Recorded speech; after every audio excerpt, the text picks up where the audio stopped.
जय हिंद। आज की इस वीडियो में हम जो है लेकर आए हैं क्लास 12 अध्याय 1 विद्युत आवेश तथा क्षेत्र विषय भौतिक शास्त्र का लेक्चर नंबर 6। ठीक है, इसके पहले हमने जो है आपके लिए लेक्चर नंबर 5 तक जो है टॉपिक कवर आउट कर दिया है और उसकी लिंक्स जो है आपको डिस्क्रिप्शन बॉक्स पर मिल जाएगी। ठीक है, तो आप जो भी वीडियो देखें तो आप प्लेलिस्ट के अकॉर्डिंग ही देखें ताकि आपका जो नोट्स है वो आपको बेहतर ढंग से आपको प्रोवाइड हो सके। ठीक है, तो चलिए आज हम अपने टॉपिक पर चलते हैं और आज हमारा टॉपिक है विद्युत द्विध्रुव यानी कि इलेक्ट्रिक डाइपोल।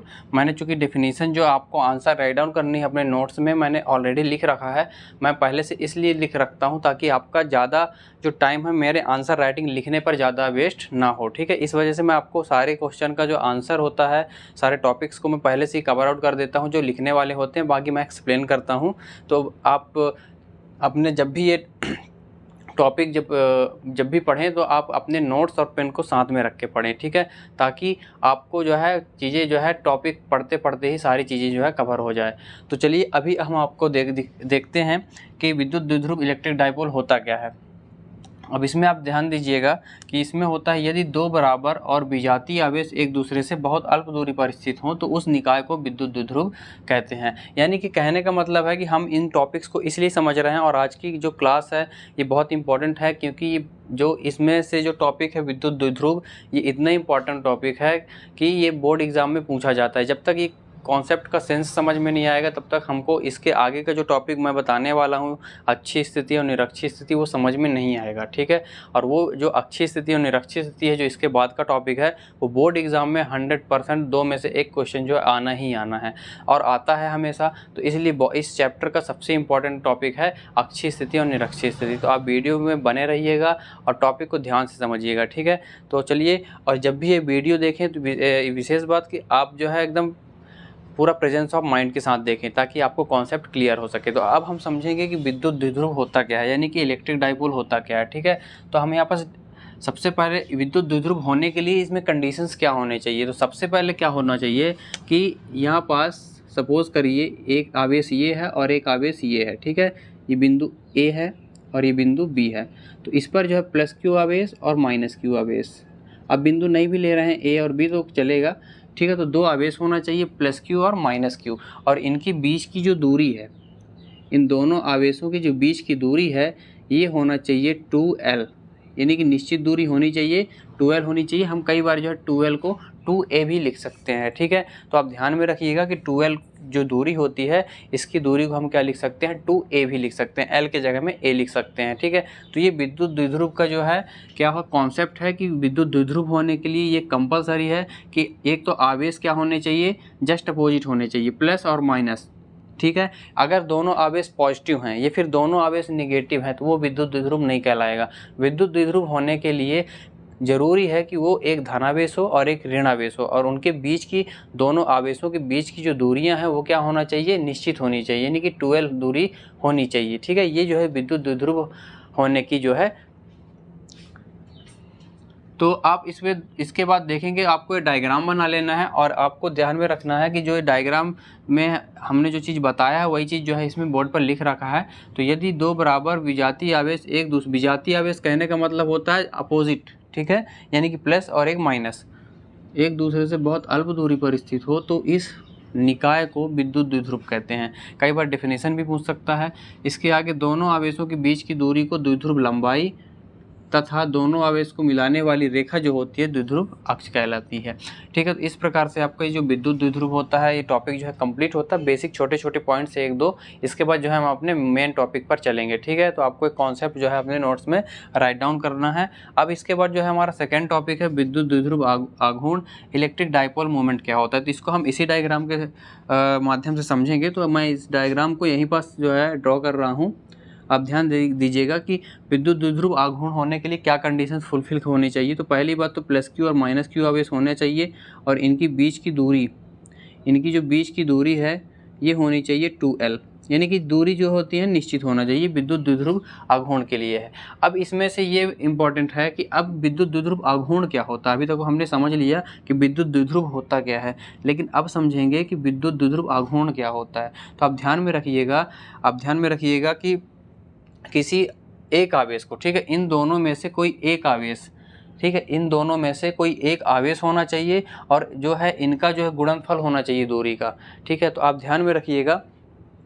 तो इसमें हम क्या लिख सकते हैं, अर्थात देखिए पहले डिफिनीशन में क्या है, विद्युत द्विध्रुव के किसी एक आवेश और उसके दोनों आवेशों के बीच की दूरी के गुणनफल को विद्युत द्विध्रुव आघूर्ण कहते हैं। यानी कि इन दोनों आवेशों में से कोई एक आवेश लेंगे और इन दोनों आवेशों के बीच की दूरी यानी कि 2L इसका गुणनफल होना चाहिए। तो इट मीन्स हम कह सकते हैं विद्युत द्विध्रुव आघूर्ण को जो है हम किससे रिप्रेजेंट करते हैं, आप ध्यान में दीजिएगा। विद्युत द्विध्रुव आघूर्ण को हम P से डिनोट करते हैं और P बराबर हम लिख सकते हैं 2, जो आवेश होना चाहिए दो में से एक आवेश ले लेंगे और ये क्या हो जाएगा 2L। तो मैं इसको लिख सकता हूँ P = 2QL, ठीक है। इस प्रकार से ये हमारा क्या है, ये विद्युत द्विध्रुव आघूर्ण का फार्मूला है। और ये अभी जो आगे टॉपिक जब सॉल्व करेंगे तो P की वैल्यू पुट करना पड़ेगा, तो ये आपको वैल्यू जो है याद करना पड़ेगा, ठीक है। या याद रख लीजिए, ये मेमोराइज जैसे भी है आप अपने मेमोराइज के लिए आप अपने हिसाब से इसको देख लीजिए। तो P = जो है 2QL जो है आपको वैल्यू याद रखनी है। अब इसके बाद जो है हमको 2-4 पॉइंट और देख लेनी है कि इसका मात्रक क्या होता है। तो इसका मात्रक आपको लिख लेना है, इसका मात्रक होता है कूलाम मीटर या कूलाम दूरी भी बोलते हैं इसको कई बार, तो कूलाम मीटर हो जाएगा। और इसका विमीय सूत्र जो होता है, इसका विमीय सूत्र हो जाएगा m0 L1 T1 और एम्पियर 1, ठीक है। तो इस प्रकार से ये जो है इसका विमीय सूत्र होता है, ठीक है। और ये जो है मैं यहाँ पर प्रोसीड कर रहा हूँ इसके, यह एक सदिश राशि है, ध्यान में रखना, यह एक सदिश राशि है। एग्जाम में कई बार पूछ लेता है कि विद्युत द्विध्रुव आघूर्ण कैसी राशि है। तो विद्युत द्विध्रुव कैसी राशि है, एक सदिश राशि है। ध्यान में रखना, सदिश राशि है तो हम क्या करेंगे, यहाँ पर वेक्टर लगाएंगे, क्योंकि सदिश राशि में क्या होता है कि सदिश राशि को बताने के लिए हमको किसकी ज़रूरत पड़ती है, दिशा की ज़रूरत पड़ती है। जबकि अदिश राशियों को बताने के लिए केवल और केवल परिमाण की आवश्यकता होती है, ठीक है। तो आई होप को आपको टॉपिक समझ में आ रहा होगा। तो हमको इसमें दिशा डायरेक्शन बताना अनिवार्य है। अब यहाँ पास एक चीज़ आप ध्यान में समझिएगा, ध्यान रखिएगा कि जो ये Q है, ये Q जो आवेश होता है, आवेश अदिश राशि होता है, ठीक है। आवेश अदिश राशि होता है, लेकिन जो विद्युत द्विध्रुव आघूर्ण है ये सदिश राशि है, ठीक है। क्योंकि अब यहाँ पास कंफ्यूज ये हो सकते हो कि ये अदिश राशि है पर ये सदिश राशि कैसे हुआ। तो ये एक परिपाटी है, कन्वेंशन है, साइंटिस्टों ने ये चीज़ मान के चला, ठीक है। कुछ चीज़ें जो है साइंस में क्या होता है, कन्वेंशन होता है, एक्सेप्शंस होता है, अपवाद होता है। और कुछ चीज़ें जो है कन्वेंशन कहने का मतलब परिपाटी, इसको जो है साइंस जो है मान के चलता है और इसी को जो है यूनिवर्सल ट्रूथ लेकर चलते हैं साइंटिस्ट, ठीक है, कि ये चीज़ है तो ये चीज़ आपको माननी पड़ेगी। तो ये इस प्रकार से आपका जो है विद्युत द्विध्रुव आघूर्ण है। और आपको मैं बता देना चाहता हूँ कि जो ये विद्युत द्विध्रुव आघूर्ण है, ठीक है, जो विद्युत द्विध्रुव आघूर्ण है इसकी जो दिशा होती है हमेशा ऋणात्मक से यानी कि ऋण आवेश से धन आवेश की ओर होती है। यानी कहने का मतलब कि ऐसा ऋण आवेश से हमेशा धन आवेश की ओर होगी डायरेक्शन, आप ध्यान में रखिएगा। तो ये पॉइंट आपको नहीं लिखना है, बाकी आपको जानना है कि जो इसकी दिशा होती है विद्युत द्विध्रुव आघूर्ण की वो कैसी होती है, ऋण आवेश से धन आवेश की ओर होती है। तो इस प्रकार से आपको जो है विद्युत द्विध्रुव और विद्युत द्विध्रुव आघूर्ण का टॉपिक जो है अपन ने कवर आउट कर दिया है। आई होप को आपको एक कॉन्सेप्ट क्लियर हो चुका होगा। अब इसके बाद जो है हम जो है बहुत इंपॉर्टेंट टॉपिक करने वाले हैं, अक्षीय स्थिति और निरक्षीय स्थिति, ठीक है। तो चलिए अब हम अपने टॉपिक पर चलते हैं, नेक्स्ट टॉपिक पे। तो अब हमारा टॉपिक है अक्षीय स्थिति, जैसा कि आपकी स्क्रीन पर दिख रहा है। और अक्षीय स्थिति आप ध्यान में रखिएगा, जो मैंने बताया था कि विद्युत द्विध्रुव के कारण जो विद्युत क्षेत्र की तीव्रता होती है, ठीक है, यानी कि विद्युत द्विध्रुव के कारण विद्युत क्षेत्र की तीव्रता जो होती है ये अलग अलग कंडीशन पर डिपेंड करती है।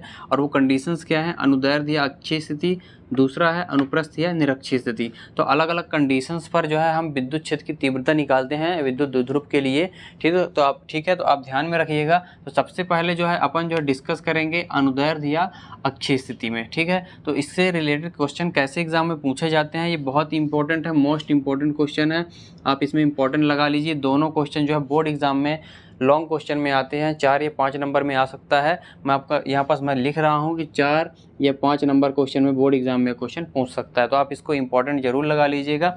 अक्षीय स्थिति या निरक्षीय स्थिति, इन दोनों में से एक क्वेश्चन जो है बोर्ड एग्जाम पे आना ही आना है, ठीक है। ये फिर क्वार्टरली ईयरली में आना ही आना है, आप ध्यान में रखिएगा, ये एग्जाम में पूछा जाता है। तो आप बहुत ही केयरफुली तरीके से, ठीक है, और प्रेजेंस ऑफ माइंड के साथ आप जब ये क्वेश्चन को जब पढ़ें तो आप बिल्कुल एकदम ध्यान से पढ़ें, ठीक है। तो चलिए शुरुआत करते हैं। तो ये सबसे पहला टॉपिक डिस्कस करेंगे अनुदैर्ध्य या अक्षीय स्थिति। इसे हम अक्षीय स्थिति भी बोलते हैं और अनुदैर्ध्य स्थिति भी बोलते हैं। हालांकि जो क्वेश्चंस पूछे जाते हैं वो अक्षीय स्थिति वर्ड यूज़ करके जो है पूछे जाते हैं। इसका क्वेश्चन किस प्रकार से बनता है आपकी स्क्रीन पर, आप जैसा कि स्क्रीन पर देख सकते हैं। इस क्वेश्चन है, किसी विद्युत द्विध्रुव के कारण अक्षीय स्थिति में किसी बिंदु पर विद्युत क्षेत्र की तीव्रता के लिए व्यंजक ज्ञात कीजिए। तो सबसे पहले अपन देख लीजिए कि अक्षीय स्थिति होती क्या है। तो अक्षीय स्थिति विद्युत द्विध्रुव को मिलाने वाली सीधी रेखा के किसी बिंदु पर जब किसी विद्युत क्षेत्र की तीव्रता ज्ञात करना होता है तब उसे द्विध्रुव के सापेक्ष अक्षीय स्थिति कहते हैं, ठीक है। हो सकता है कि अभी आपको ये समझ में ना आया हो जो टॉपिक लाइन लिखा है, लेकिन मैं आपको 100% जो है आपको इसी वीडियो के माध्यम से एक एक टॉपिक को एक्सप्लेन करने वाला हूँ। आप बने रहिएगा, ठीक है, वीडियो में के अंत तक। तो चलिए सबसे पहले अपन इसको क्या करेंगे, प्रूफ करेंगे। तो ये तो डेफिनेशन हो गई, अब इसको अपन करेंगे प्रूफ। तो प्रूफ करने के लिए सबसे पहले आपको समझना पड़ेगा डायग्राम, ठीक है। तो आपको बिना डायग्राम के टॉपिक समझ में नहीं आएगा, तो आप डायग्राम को ध्यान से समझिएगा और अपने नोट्स में आप बहुत ही अच्छे तरीके से इसको बनाइएगा, ठीक है। तो चलिए सबसे पहले अपन तो पहले विद्युत द्विध्रुव बनाएंगे, ठीक है। तो आप यहाँ ध्यान से रखिएगा, ये आवेश है और ये दूसरा आवेश है। एक आवेश है प्लस Q और एक आवेश है माइनस Q आवेश, और इनकी बीच की दूरी कितनी है 2L, जो कि निश्चित दूरी होनी चाहिए। और ये हमने अभी इसके जस्ट पीछे वाले टॉपिक पे डिस्कस किया था कि जो है विद्युत द्विध्रुव होने के लिए ये जो है विशेषताएं उसके पास होनी चाहिए, ठीक है। अब यहाँ पास ध्यान रखिएगा, हमने क्या बोला कि ये जो होता है दोनों आवेशों को मिलाने वाली रेखा होती है, ठीक। ये एक प्लस Q आवेश है और दूसरा माइनस Q आवेश है। तो इन दोनों को मिलाने वाली जो रेखा होती है, ये जो इन दोनों आवेशों को कौन सी रेखा मिला रही है, ये वाली रेखा, ठीक है। ये जा रही है रेखा, तो ये जो मिलाने वाली रेखा होती है, ठीक है। तो इस रेखा के किसी भी बिंदु पर जो स्थित होता है उसी को हम बोलते हैं अक्षीय स्थिति। तो आप ध्यान में रखिएगा, मैं फिर से बोल रहा हूँ कि इन दोनों आवेशों को मिलाने वाली जो सीधी रेखा होती है उसी रेखा में किसी भी बिंदु को हम क्या कहते हैं, अक्षीय स्थिति कहते हैं। और यही चीज़ जो है डेफिनेशन में लिखी हुई है, ठीक है। आप पढ़ सकते हैं, विद्युत द्विध्रुव को मिलाने वाली सीधी रेखा कि किसी बिंदु पर जब किसी विद्युत क्षेत्र की तीव्रता ज्ञात करना होता है तब उसे द्विध्रुव के सापेक्ष अक्षीय स्थिति कहते हैं, ठीक है। अब इसके बाद और भी अभी हमको जो है इसमें जो है एक्सप्लेन करना है इस डायग्राम पे, तो आप ध्यान से रखिएगा। तो मान लीजिए यहाँ पास क्या है, मध्य बिंदु O है। आप यहाँ पास सपोज कर लीजिए मध्य बिंदु, ये मिडिल पॉइंट क्या है, O है, ठीक, O। और यहाँ से R दूरी पर एक बिंदु क्या है, P है। हमने इसको P नाम दे दिया इस बिंदु को, ठीक है। और इस बिंदु P पर ही हमको क्या करना है, विद्युत क्षेत्र की तीव्रता जो है ज्ञात करनी है। अब ध्यान में रखिएगा, ये अब इसको मैं बाद में बनाऊंगा, ठीक है। तो आप ध्यान में रखिएगा, बिंदु O से R दूरी पर एक बिंदु P है और इसी बिंदु P पर जो है विद्युत क्षेत्र की तीव्रता हमको ज्ञात करनी है। अब विद्युत क्षेत्र की तीव्रता ज्ञात करने के लिए मैं आपको बता देना चाहता हूं कि जिस पॉइंट पे हमको विद्युत क्षेत्र की तीव्रता ज्ञात करनी है, यानी कि इस बिंदु पर हमको जिस बिंदु पर विद्युत क्षेत्र की तीव्रता ज्ञात करनी होती है हम उसको एकांक आवेश मान के चलते हैं। और हमको पता है कि एकांक आवेश जो होता है परीक्षण आवेश कहलाता है, क्योंकि परीक्षण आवेश हम क्यों लेते हैं, क्योंकि परीक्षण आवेश के कारण हमको विद्युत क्षेत्र की तीव्रता मिलती है, ठीक है। तो हमको ये एकांक आवेश मानना पड़ेगा। तो आप यहाँ पास में थोड़े ये यहाँ पास से आपको एकांक आवेश हमेशा क्या होता है, धनावेश होता है। मैंने इसके जस्ट प्रीवियस वाले लेक्चर में वो चीज़ मैंने कवर आउट किया है लेक्चर नंबर 5 में, ठीक है। ये लेक्चर नंबर 6 है, लेक्चर नंबर 5 में मैंने सारी चीज़ें कवर किया है कि एकांक धनावेश धनात्मक ही क्यों होता है, ये परिपाटी होती है। हालांकि मैंने उस वीडियो पे सारे टॉपिक्स कवर किया है। तो आप यहाँ ध्यान रखिएगा, हमने यहाँ पास एकांक आवेश क्या किया, हमने सपोज किया कि यहाँ पास एकांक धनावेश है, ठीक है। अब यहाँ पास ध्यान से देखिएगा, ये बिंदु आप मान लीजिए A है प्लस Q आवेश और ये बिंदु मान लीजिए B है, ठीक है। इसको हमने इसको नाम दे दिया। अब यहाँ पास नई चीज़ ये है कि जो ये प्लस Q आवेश है, ठीक है, ये प्लस Q आवेश है और ये माइनस Q आवेश है और ये प्लस 1 आवेश है। तो आपको पता है कि ये जो प्लस Q और ये प्लस Q, ठीक है, ये प्लस आवेश धनात्मक आवेश है और ये प्लस Q आवेश है। तो जब दो धन आवेश जब मिलते हैं तो एक दूसरे को आकर्षित करेंगे या प्रतिकर्षित करेंगे। हमको पता है कि जब धन और धन आवेश मिलते हैं तो क्या होंगे, एक दूसरे को प्रतिकर्षित करते हैं, ठीक है। तो ये क्या हो जाएगा, तो जब ये प्रतिकर्षित करेगा तो यहाँ पास हो जाएगा एक, हम यहाँ पास लिख देंगे E1, ठीक है, E1 लिख देंगे या E प्लस Q लिख सकते हैं, यानी कि प्लस क्यू आवेश के कारण विद्युत क्षेत्र की तीव्रता E, क्योंकि विद्युत क्षेत्र की तीव्रता को किससे रिप्रेजेंट करते हैं, विद्युत क्षेत्र की तीव्रता को हम E से रिप्रेजेंट करते हैं, इसलिए। और प्लस क्यू क्यों, क्योंकि प्लस क्यू आवेश के कारण, ये देखिए धनात्मक, ये धन आवेश था, एकांक धन आवेश, और ये क्या था, प्लस क्यू आवेश था। तो प्लस क्यू आवेश के कारण, ठीक है, ये धन और धन दोनों धन धन आवेश थे, इसलिए प्रतिकर्षण हुआ। प्रतिकर्षण कहने का मतलब है कि ये अपोजिट डायरेक्शन में जाएगा, इस डायरेक्शन में जाएगा, ठीक है। आप ध्यान में रखिए, ये देखिए एरो का निशान हमने बनाया है, और इसके जगह में E प्लस क्यू अगर आप नहीं लिख सकते हैं तो E1 भी लिख सकते हैं, ध्यान में रखिएगा। तो इन दोनों में से आपको एक ही लिखना है, मैंने दोनों चीज़ लिख दिया है, तो आप अपने नोट्स में एक ही चीज़ लिखेंगे, क्योंकि बुक में E1 या E2 दिया होगा, आप जिसमें पढ़ रहे होंगे हो सकता है उसमें भी E1 या E2 दिया होगा, लेकिन आप E प्लस क्यू भी लिख सकते हैं, ठीक है, क्योंकि ये इसमें, क्योंकि E1 और E2, अभी इसके बाद E2 भी आएगा, ठीक है। तो E1 या E2 आप कुछ भी लिख सकते हैं, लेकिन आपको ये पता होना चाहिए कि प्लस क्यू आवेश के कारण था कि माइनस क्यू आवेश के कारण था।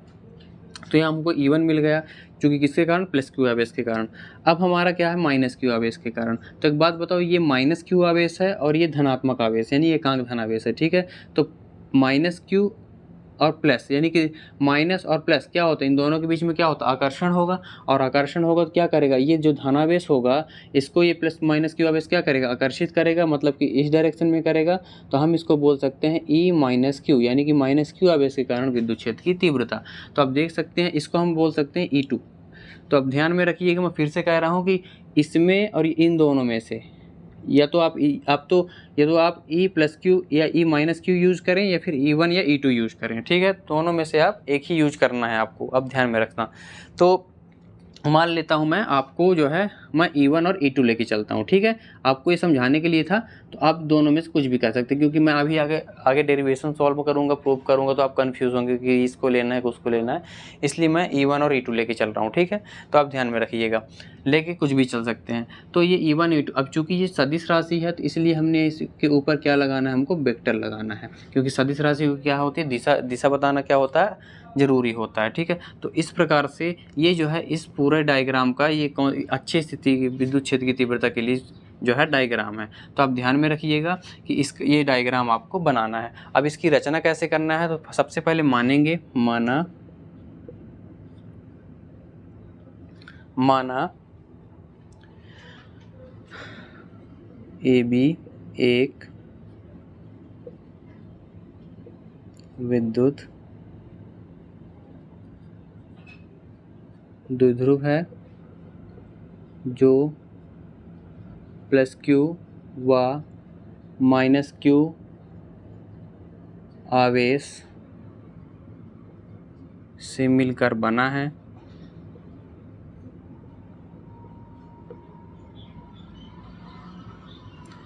ठीक है, माइनस क्यू आवेश से मिलकर बना है, तथा मध्य बिंदु मतलब ये, ठीक है, ये पॉइंट मध्य बिंदु O से R दूरी पर, ये देखिए R दूरी पर एक बिंदु P है, R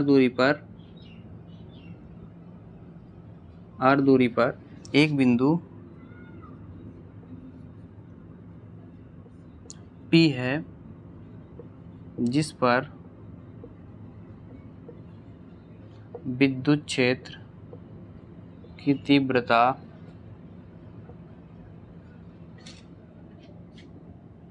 ज्ञात करनी है।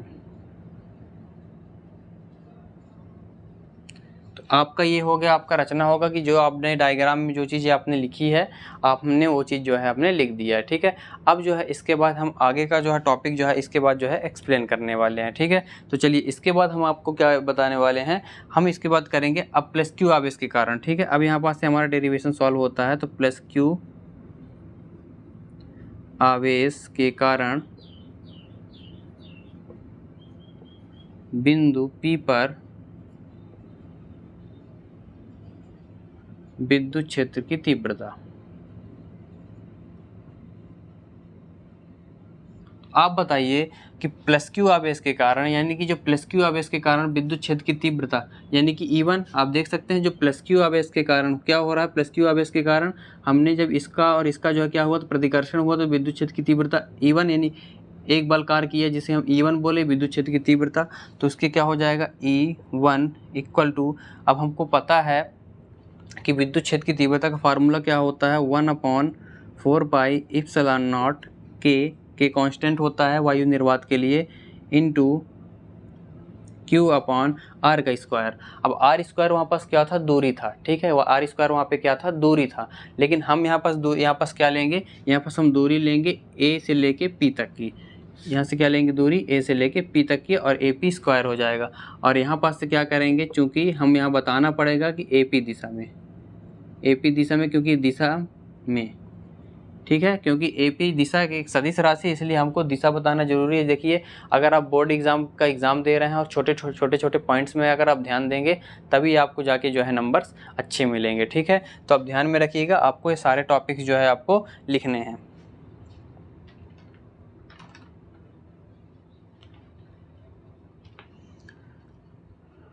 अब यहाँ पास आप देख सकते हैं, इसके बाद मैं यहाँ पास चलिए काम करता हूँ, मैं इसको जो है साफ़ कर देता हूँ, ठीक है, ताकि यहाँ पास थोड़ा सा स्पेस हो जाए।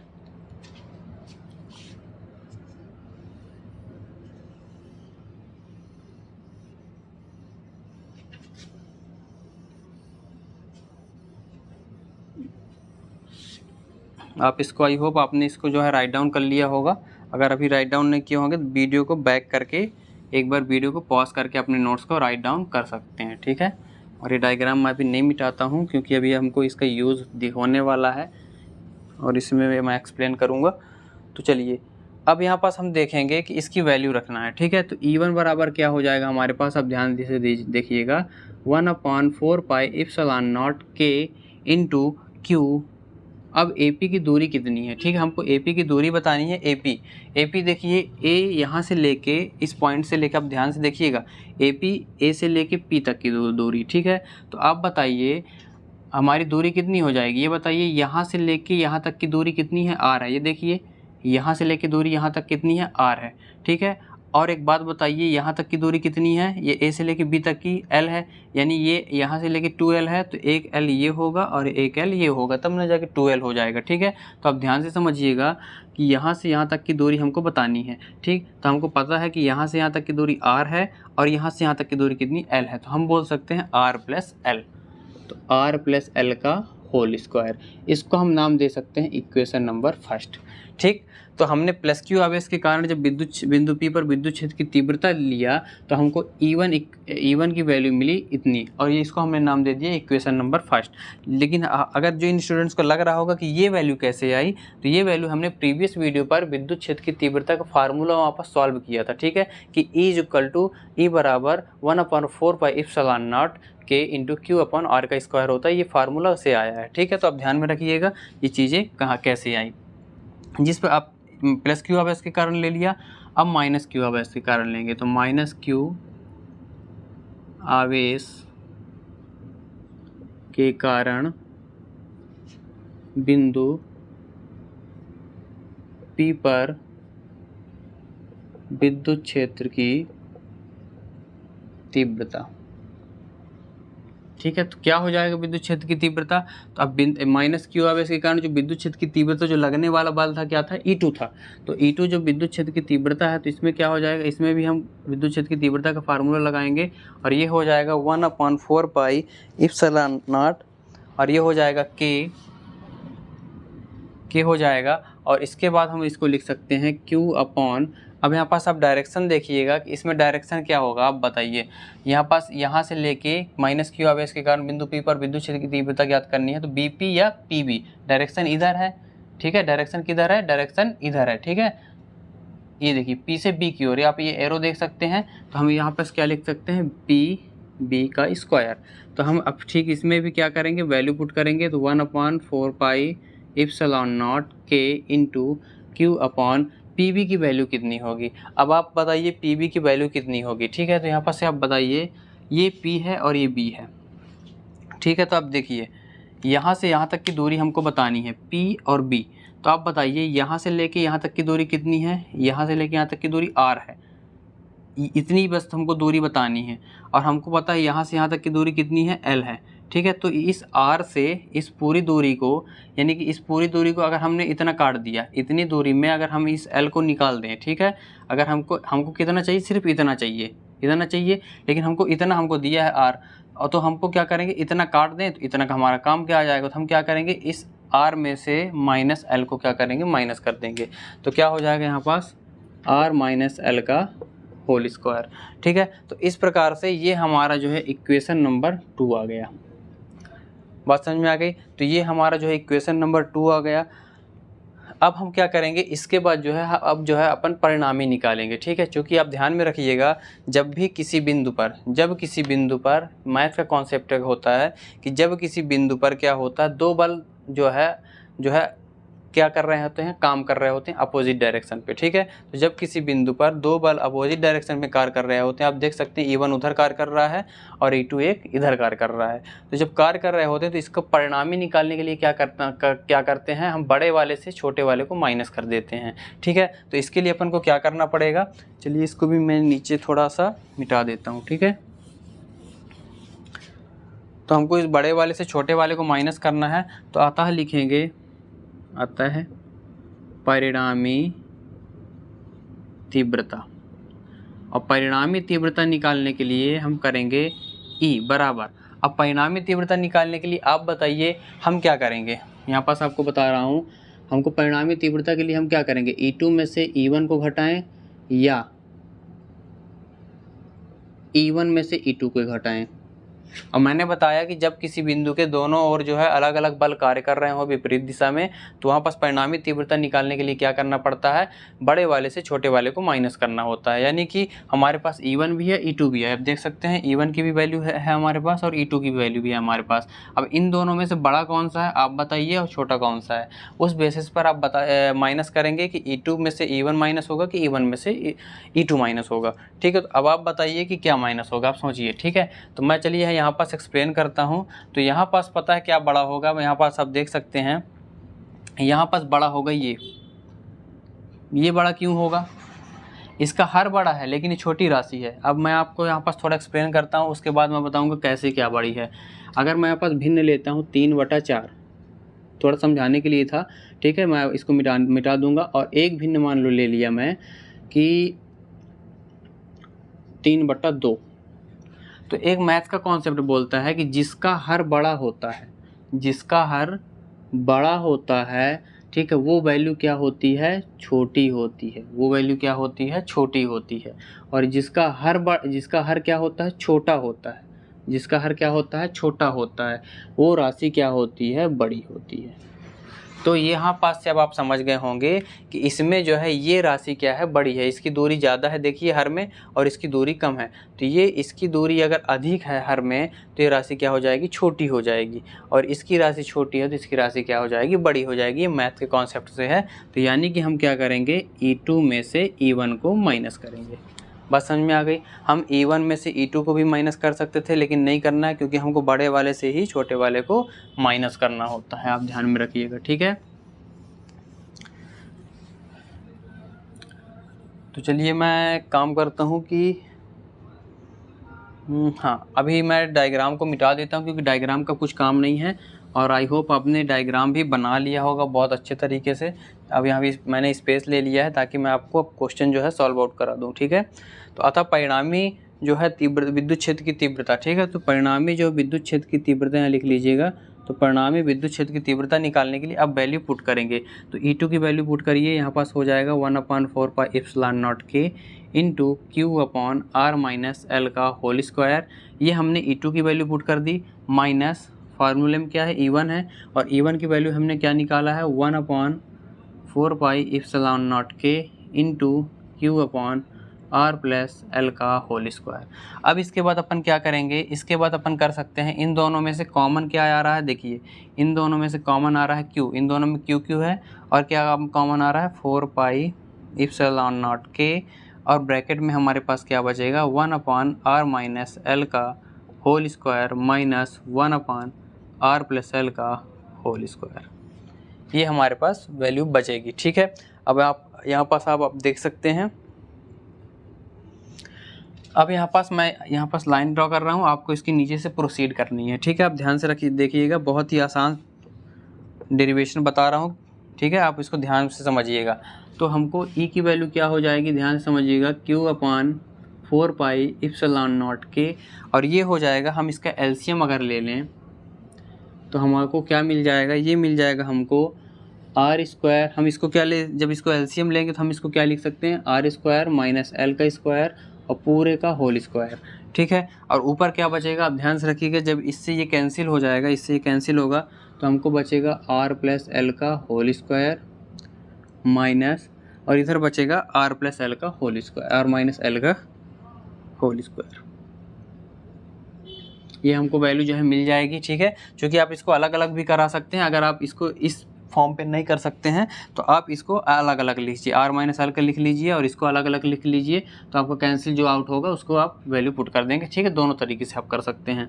इसके बाद आप क्या करेंगे, इसको is equal to Q upon 4 pi epsilon naught के, मैं इस पूरे वैल्यू को क्या लिख सकता हूँ, 4RL upon R square minus L square का होल स्क्वायर। अब इस पूरे जो अंश में दिया हुआ वैल्यू कैसे लिख सकता हूँ, क्योंकि एक फार्मूला होता है a प्लस बी का whole square minus a minus B का होल स्क्वायर, इसका फार्मूला होता है 4ab। इस बेसिस पर हमने इसको लिख दिया है 4RL।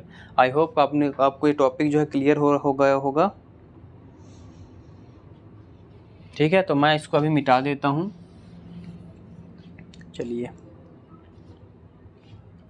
तो अब देखिए हम इसको क्या लिखेंगे आगे चल के, इज इक्वल टू, इस 4 को मैं 2 इंटू 2 लिख सकता हूँ, तो यहाँ पास क्या हो जाएगा, आप देखिएगा, ये हो जाएगा 1/4 पाई इप्सिलॉन नॉट के, और ये हो जाएगा, मैं इसको क्या लिख सकता हूँ, 2 हो गया Q L upon R square minus L का स्क्वायर पूरे का होल स्क्वायर, ठीक है। और इनटू में मैं क्या कर सकता हूँ, इनटू में मैं 2r लिख सकता हूँ, ये, ठीक है।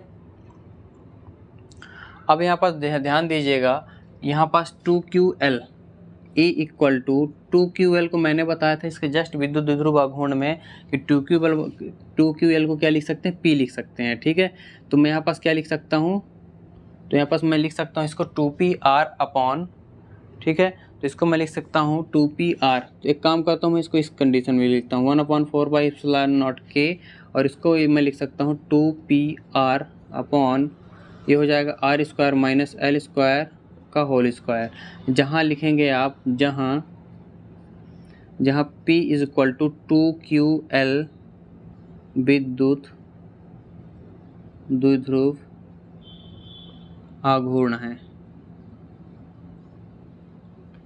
क्या है, विद्युत द्विध्रुव आघूर्ण है। तो आप जो है इसको जो है बॉक्स में कर सकते हैं, ठीक है। आप इसको पूरे बॉक्स में कर सकते हैं। एक इक्वेशन तो ये है। अभी हम यहाँ पे कंडीशन अप्लाई करेंगे, ठीक है। यदि ठीक है, यदि आप यहाँ पर क्या करना है, आपको यहाँ पास लिखना होगा कि यदि 2L R से क्या हो, छोटा नहीं, बहुत ज़्यादा छोटा हो, तो जब L हमारा जो है छोटा होगा, ठीक है। यहाँ पास L क्या होगा, बहुत ही हमारा छोटा होगा, ठीक है। किससे, एक सेकेंड, यहाँ पास क्या करना है, 2L जो है R से छोटा होगा, ठीक है। यानी कि R से बहुत छोटा होगा, तो जो L की होगा हम उपेक्षा कर देंगे। तो यहाँ लिखेंगे L की उपेक्षा कहने का मतलब होता है 0 के इक्वल कर देंगे, ठीक है। तो L की उपेक्षा करने पर, तो जब L की उपेक्षा करेंगे तो हमारे पास ये वैल्यू क्या निकल के आ जाएगी, देखिए is equal to 1/4 pi epsilon naught के, और ये क्या हो जाएगा 2PR अपॉन, अब L उपेक्षा कर दी मतलब 0 हो गया, तो हमारे पास क्या बचेगा, R का स्क्वायर पूरे के पावर होल का स्क्वायर, मतलब बचेगा हमारे पास इस फॉर्म में कुछ बचेगा, ठीक है। तो हम इसको क्या लिख सकते हैं, R की पावर 4 लिख सकते हैं। तो एक से एक R कैंसिल हो जाएगा, तो हमारे पास क्या बचेगा, is equal to 1/4 pi epsilon naught के, और ये बचेगा 2P अपॉन R का क्यूब, और यही हमारा फाइनल इक्वेशन है, ठीक है। तो आप इसको क्या लिख सकते हैं, आप इसके एक नीचे लाइन लिख सकते हैं, मैं यहाँ पास लिख दे रहा हूँ, ठीक है। ये मैं यहाँ पास मिटा के लिख दे रहा हूँ, ये फिर यहीं पे साइड पे लिख दे रहा हूँ, ठीक है। तो आप ध्यान से देखिएगा, यहाँ पास आप लिख लीजिएगा, यही अक्षीय स्थिति में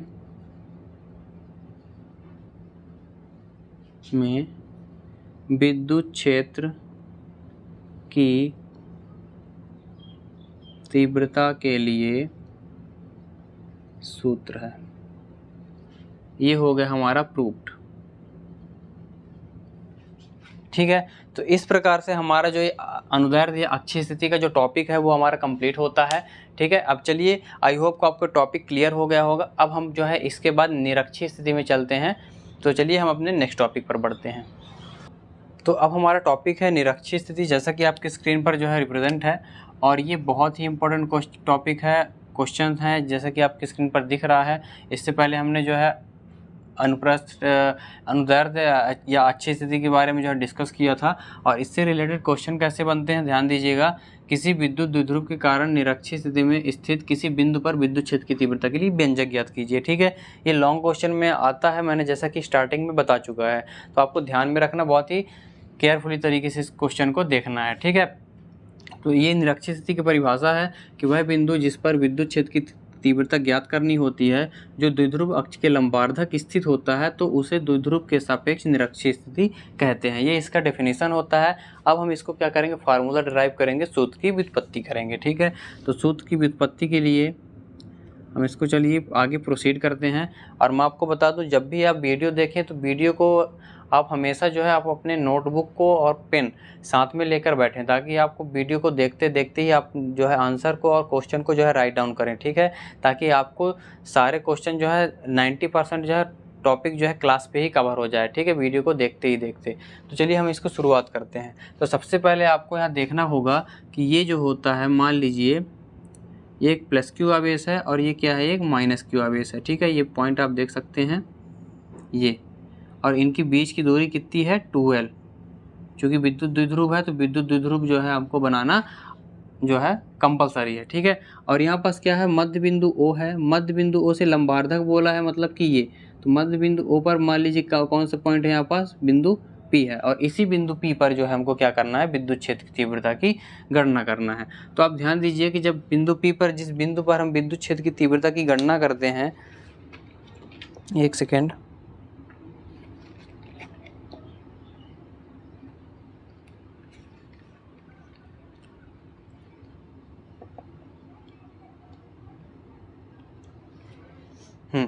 तो हमने क्या बताया कि जिस पॉइंट पर हम जो है गणना करते हैं, ठीक है, यानी कि हमको विद्युत क्षेत्र की तीव्रता, हम जिस पॉइंट पर गणना करना होता है, निरक्षीय स्थिति ज्ञात करनी होती है, हम वापस क्या मानते हैं, एकांक आवेश मानते हैं। तो इस एकांक आवेश के कारण क्या होता है, ये प्लस क्यू आवेश है और यहाँ पास एकांक आवेश है, +1 धनावेश है, ये भी धनावेश, ये भी धनावेश, एक दूसरे, तो ये आवेश क्या करेगा, इसको प्रतिकर्षित करेगा। तो इसको जब प्रतिकर्षित करेगा ये इस तरह, तो ये इसको हम नाम दे सकते हैं E1। ठीक है, इसको नाम हम क्या दे देंगे, E1। अब यहाँ पास ध्यान में रखिएगा, ये प्लस क्यू आवेश के कारण था। अब ये जो माइनस क्यू आवेश के कारण क्या हो जाएगा, यहाँ पास +1 चार्ज है, यहाँ पास थोड़ा P को मैं यहाँ पास लिख दे रहा हूँ। ठीक है, ये बिंदु P है।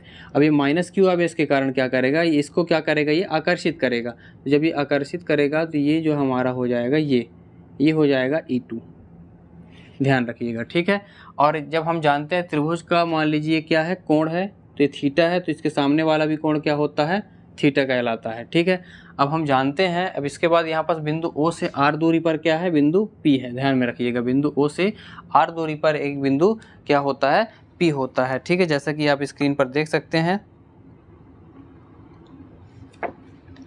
और हमको पता है त्रिभुज का जो बाह्य कोण होता है, ठीक है, जो त्रिभुज का बाह्य कोण, अब यहाँ पर आप ध्यान रखिएगा, जो बिंदु P है, यहाँ पर ही हमको जो परिणामी जो है विद्युत क्षेत्र की तीव्रता जो है E फाइंड करना है। तो हमको पता है जो त्रिभुज का अंतः कोण होता है, ठीक है, जो त्रिभुज का अंतः कोण है ये, है ना, और ये त्रिभुज का क्या हो जाएगा, बाह्य कोण। तो जो त्रिभुज का बाह्य कोण होता है वो जो दो दूरस्थ अंतः कोण के योगफल के बराबर होता है, यानी कि इन दोनों के क्या होगा, जो है थीटा और थीटा क्या हो जाएगा, 2 थीटा हो जाएगा। आप ध्यान में रखिएगा। ठीक है, अब इसके बाद अपन इसमें और क्या कर सकते हैं, हमको पता है यहाँ से यहाँ तक की दूरी कितनी है, L है, तो यहाँ पास इसकी दूरी L और इसकी भी दूरी क्या होगी, L होगी। अब हमको पता है पाइथागोरस प्रमेय से, ठीक है, पाइथागोरस प्रमेय से क्या पता है कि हम इसका अगर कर्ण निकाले, ये इसका लंब है, ये इसका आधार है और इसका ये क्या है, कर्ण है। तो अगर हम इसका क्या निकालें, पाइथागोरस प्रमेय से अगर इसका कर्ण निकालें तो इसका कर्ण क्या हो जाएगा, R का स्क्वायर प्लस L का स्क्वायर। ठीक है, ये लंब ये हो गया, आधार ये हो गया, तो R स्क्वायर प्लस L का स्क्वायर। ठीक है, देख लें कि अभी ये टॉपिक सही जा रहे हैं।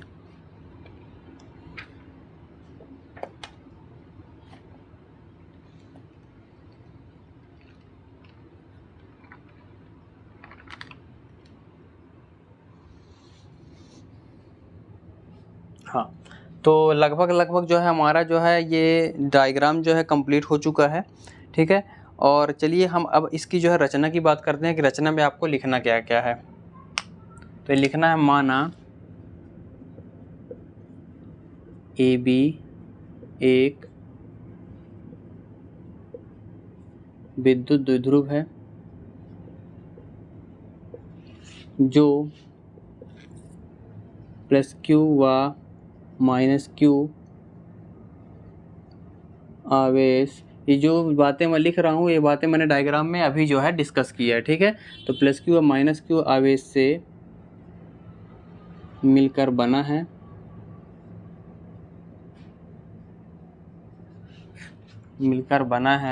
जिनकी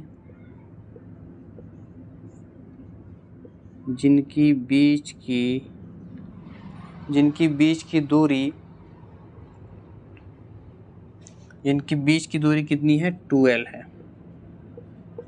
फिर आगे लिखना है मध्य बिंदु O से R दूरी पर एक बिंदु P है। मैं थोड़ा फास्ट लिख रहा हूँ ताकि आपका ज़्यादा टाइम वेस्ट ना हो, ठीक है। तो अगर हैंडराइटिंग समझ में नहीं आ रही होगी तो मेरे वॉइस के थ्रू भी आप जो है इसको समझ सकते हैं। तो दूरी पर एक बिंदु P है जिस पर विद्युत क्षेत्र की तीव्रता ज्ञात करनी है। इस प्रकार से आपका ये क्या हो गया, रचना हो गया डायग्राम का, हम बोल सकते हैं। अब इसके बाद जैसे हमने अच्छी स्थिति में हमने जो है डिस्कस किया था प्लस क्यू आवेश के कारण जिस प्रकार से लिया था, माइनस क्यू आवेश के कारण बिंदु P पर विद्युत क्षेत्र की तीव्रता लिया था, और वहाँ पास जो हमने क्या निकाला था E1 और E2 की वैल्यू निकाला था। ठीक इसी प्रकार भी हम यहाँ पे भी E1 और E2 की वैल्यू निकालेंगे, ठीक है। तो यहाँ पास क्या हो जाएगा, प्लस क्यू आवेश के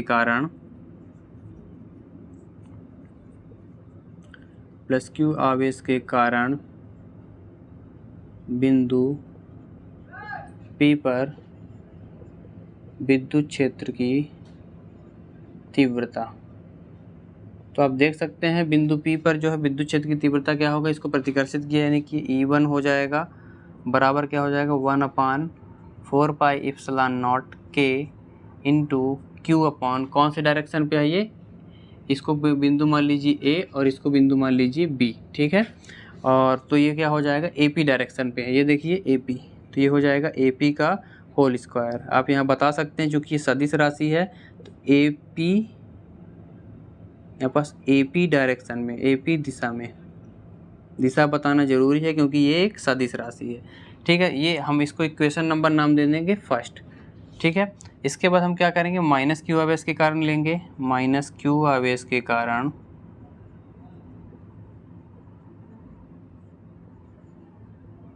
बिंदु P पर विद्युत क्षेत्र की तीव्रता।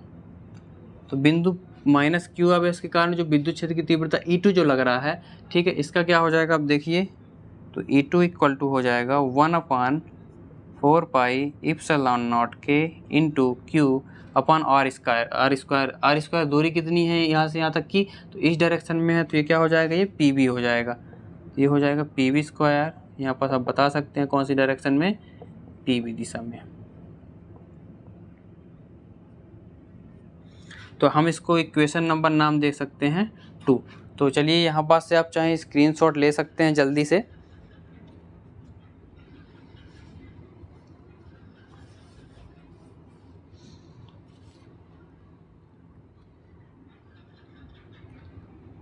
ठीक है, तो इसके बाद अपन क्या लिख सकते हैं, यहाँ पर जो है आप देख सकते हैं डायग्राम में कि यहाँ AP और PB, AP बराबर है, चूँकि AP बराबर है BP के, ये PB, ठीक है। इसलिए हम कह सकते हैं जो E1 और E2 के परिमाण है, जैसा कि आप देख सकते हैं E1 व E2 के परिमाण समान है लेकिन दिशाएं अलग अलग है यहाँ पास, इसलिए बताना पड़ेगा E1 व E2 के परिमाण समान है लेकिन दिशाएं क्या है, अलग है। आप देख सकते हैं परिमाण तो समान है, E1 और E2 जो है सेम है, देख E1 ही इतना है और E2 भी इतना है, ठीक है, लेकिन डायरेक्शन एक का इधर है, आप देख सकते हैं डायरेक्शन एक का इधर है और एक का इधर है। तो आप इसको लिख सकते हैं E1 इक्वल टू क्या हो जाएगा, E2। इस प्रकार से आपका जो है E1 इज इक्वल टू जब E2 हो जाएगा तब हम जब इसको क्या करेंगे, जब ये एक दूसरे को इक्वल हो जाएगा तब हम इसको निकालेंगे, इसकी परिणामी विद्युत क्षेत्र की तीव्रता निकालेंगे। तो चलिए इसको आप जो है इधर का राइट डाउन कर सकते हैं, स्क्रीनशॉट ले सकते हैं। इसके बाद मैं इसको मिटाऊं,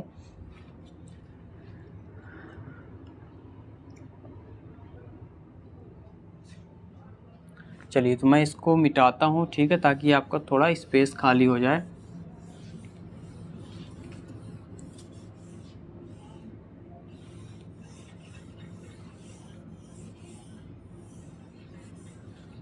इसको भी थोड़ा सा मिटाना पड़ेगा ताकि एक बार में ही हमारा जो है स्पेस में हो जाए, ठीक है।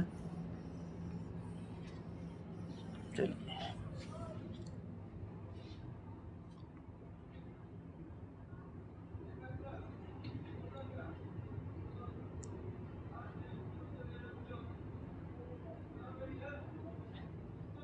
तो अब यहाँ पास एक नई चीज़ें बताऊंगा कि अतः परिणामी जो होता है बिंदु P पर, अतः बिंदु P पर परिणामी तीव्रता,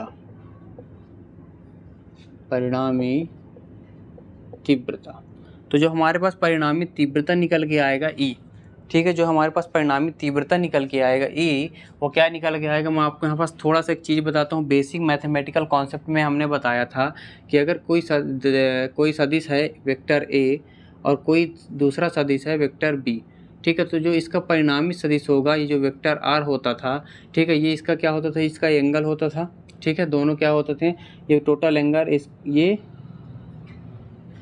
इसका परिणामी सदिश होता था वेक्टर जो R, ठीक है, ये हमने जो है इसमें बताया था। तो इस कंडीशन में जब हम बोलते थे कि वेक्टर A बराबर जब वेक्टर B होता था तो हम इसको क्या लिख सकते थे, 2A, इसको लिखते थे 2A cos थीटा बाई 2, हम इसको जो है ये लिखते थे, ठीक है। हमने जो है ये समांतर चतुर्भुज में हमने ये चीज़ जो है ऑलरेडी हमने आपको एक्सप्लेन किया था। तो इस कॉन्सेप्ट से हम बोल सकते हैं कि जो अंतः बिंदु P पर जो परिणामी तीव्रता होगी वो E बराबर क्या हो जाएगी, 2E1, क्योंकि हम E1 बराबर E2 ले रहे हैं, ठीक है, तो 2E1 और ये हो जाएगा cos अब थीटा, जो चूँकि ये क्या होगा, ये थीटा होगा, ये थीटा होगा, तो ये क्या हो जाएगा, 2 थीटा हो जाएगा, ठीक है, तो 2 थीटा बाई 2, तो आपका जो है हमारे पास ये वैल्यू हमको मिल जाएगी। तो आप ध्यान दीजिएगा, तो ये 2 से 2 कैंसिल हो जाएगा, तो बचेगा क्या हमारे पास, इज इक्वल टू 2E1।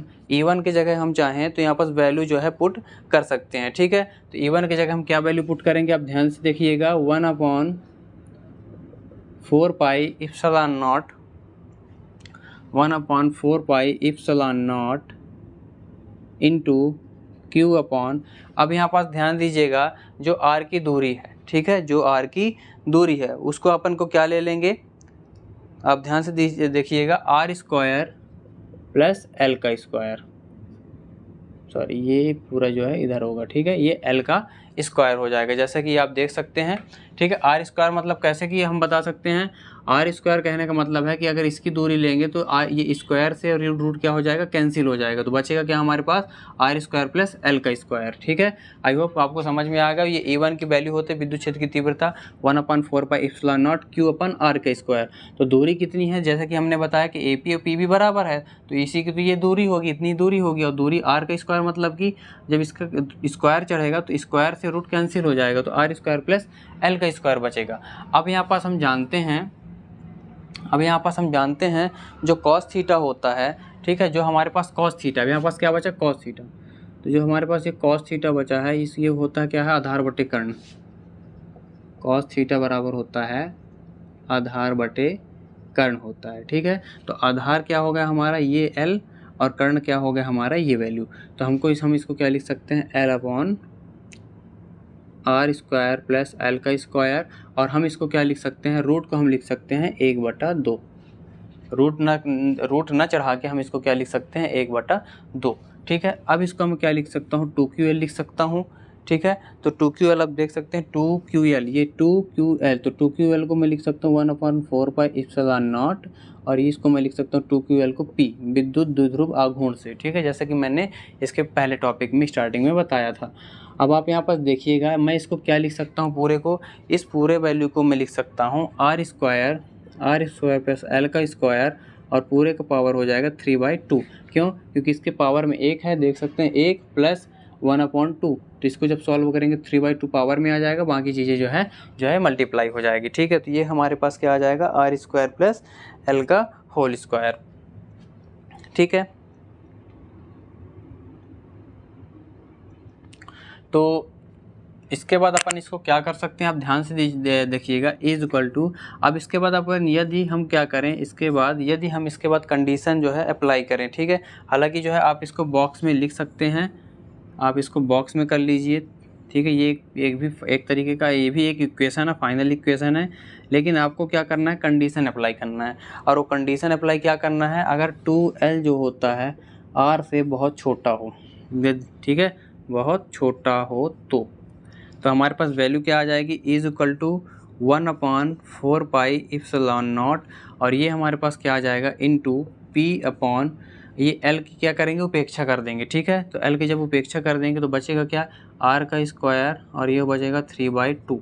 तो ये 2 से 2 क्या हो जाएगा, कैंसिल हो जाएगा, ठीक है। 2 से 2 क्या हो जाएगा, कैंसिल हो जाएगा। तो इज इक्वल टू क्या बचेगा हमारे पास 1/4πε0 P अपॉन, ये क्या बचेगा R का क्यूब, और यही जो है हमारा फाइनल इक्वेशन है। तो आप यहाँ पास लिख सकते हैं, और विद्युत क्षेत्र की तीव्रता का यूनिट क्या होता है, न्यूटन प्रति कूलाम, तो आप लिख सकते हैं न्यूटन प्रति कूलाम। तो आप यहाँ लिखेंगे यही निरक्षीय, नीचे आप इसके नीचे लिखना है, यही निरक्षीय स्थिति में विद्युत क्षेत्र की तीव्रता के लिए सूत्र है, तीव्रता के लिए सूत्र है। यहाँ पास प्रूफ लिख दीजिएगा, मैं राइटिंग पर ध्यान नहीं दे रहा हूँ, ठीक है, क्योंकि प्रूफ हमने यहाँ पास आपको करा दिया है। तो इस प्रकार से आपका जो है टॉपिक कंप्लीट होता है, ठीक है। आई होप कि आपको सारे टॉपिक जो है कवर आउट हो चुके होंगे। और यहाँ पास मैं बता दूँ, आप यहाँ चाहें तो के जो है लिख सकते हैं, कांस्टेंट होता है, ठीक है, के लिख सकते हैं। के पर आप ध्यान मत दीजिएगा, उतना फोकस मत करिएगा, लेकिन आप के लिख सकते हैं क्योंकि वायु निर्वात के लिए होता है। तो आई होप कि आपको सारे टॉपिक जो है इस वीडियो पर कवर हो चुके होंगे। अगर इस वीडियो पे या फिर इस वीडियो के अंतर्गत जितने भी टॉपिक हम आपको एक्सप्लेन किए हैं, इन टॉपिक्स में कहीं पर भी अगर आपको डाउट हो, कोई समस्या, कोई प्रॉब्लम हो, तो आप ज़रूर कमेंट सेक्शन पर कमेंट करके बताएँ, हम उस पर भी हम आपको सोल्यूशन प्रोवाइड करने का प्रयास करेंगे। तो चलिए अब हम अपने नेक्स्ट लेक्चर में मिलेंगे नेक्स्ट टॉपिक के साथ, तब तक के लिए थैंक यू।